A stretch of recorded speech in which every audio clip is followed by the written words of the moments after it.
ফলতার দেবীপুর ১৭৭ নম্বর বুথে বিজেপির প্রতীকের ওপর ইভিএম এর টেপ মেরে দেওয়ার অভিযোগ। হাতে নাতে ধরল ফলতা বিধানসভার বিজেপি প্রার্থী দেবাংশু পণ্ডা। আর এই ঘটনাকে কেন্দ্র করে রীতিমতো বুথে উত্তেজনা। সেখানকার বিজেপি প্রার্থী যাওয়ার পর সেটির ভিডিও করে। চলুন ভিডিওটি সম্পূর্ণ দেখুন। ইভিএমটা দেখুন, ইভিএমটা বোতাম বন্ধ, বোতাম বন্ধ, বিজেপির বোতাম বন্ধ বন্ধ। ইনি হচ্ছেন, এনারা আছে পুরো বন্ধ ইভিএম। भाई साहब देख लीजिए, ईवीएम ब्लॉक किया है बीजेपी का बोतम, ईवीएम पूरा बंद है। ऐसे ऐसे वोट चल रहा है, ऐसे वोट चल रहा है बीजेपी का। अब हटाइए, हटाइए ऐसे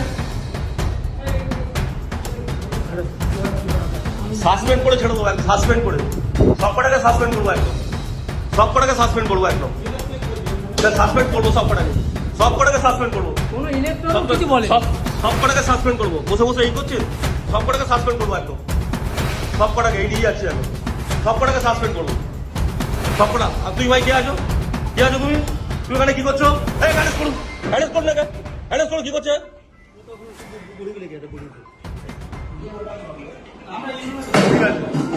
আপনারা কেউ জানেন না তো?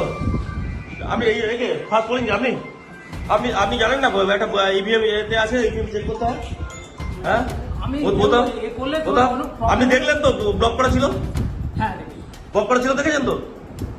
আপনারা দেখেছেন সবাই? ব্লক করা ছিল, ব্লক করা ছিল, দেখেছেন তো? দেখেছেন তো? ঠিক আছে, ঠিক আছে।